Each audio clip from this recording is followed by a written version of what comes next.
When other methods of controlling a hazard are not practical, or to increase your protection, there may be times when you're required to wear a variety of personal protective equipment. This might range from a pair of safety boots through to airline-fed breathing apparatus. Your employer must provide you with any personal protective equipment you may need, as well as information and training on how to select and use it, the limitations it has, how to maintain and store it, and how to react in case of an emergency while using it. You must wear personal protective equipment when required. Thorough training is essential to protect your safety and health and to do your job properly. Many workplace injuries in Australia happen to inexperienced workers, usually because of inadequate training. Proper training gives you the information and skills you need to get the job done safely. You must be provided with the necessary training to carry out your work safely before you start work. Cool. Next.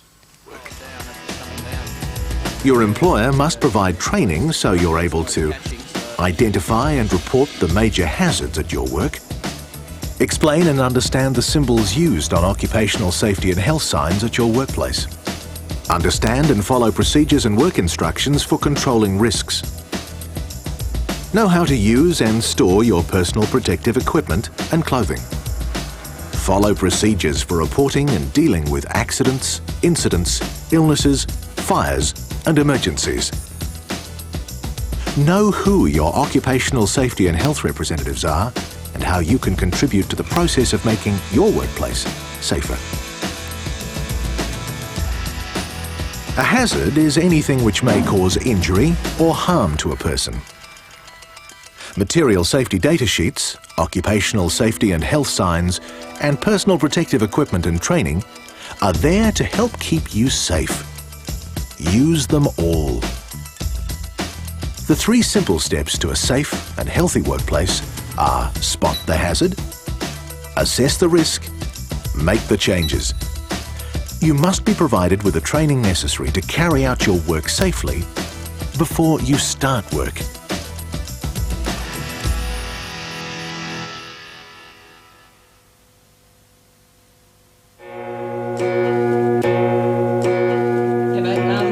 You got on the paper for 300. How's 200, you know, because we've seen others in the area. Well, yeah, I've only had it for about 3 months. Yeah, but, you know, It was my first day. The boss asked me if I knew how to use an angle grinder. I was a bit nervous, but I didn't want to look stupid, so I said, yeah, sure. I mean, it didn't look like brain surgery. It was going all right too, until I had to change the wheel. I wasn't shown how to change it, and I just didn't think to pull the plug out of the wall. Accidentally flicked the power button. It arced up and sliced 3 fingers off in about half a second. See you later then. See you later then, yeah.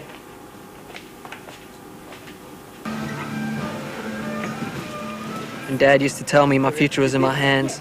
I used to get excited about it. Now, it just scares the heck out of me.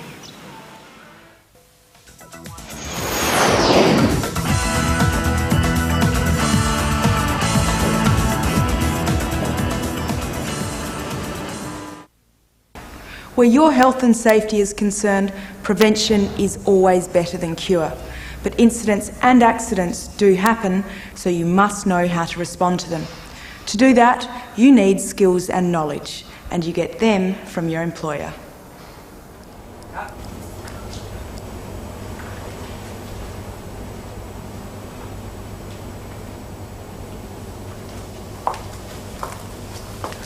Your employer must provide you with information and training about how to report hazards, injuries and incidents and how to respond to emergencies.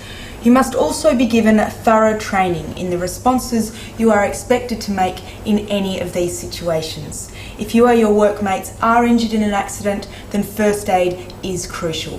Your employee must supply you with first aid and must show you where they are kept. They may be in a room set aside specifically for first aid treatment, a number of stations within the workplace, or just a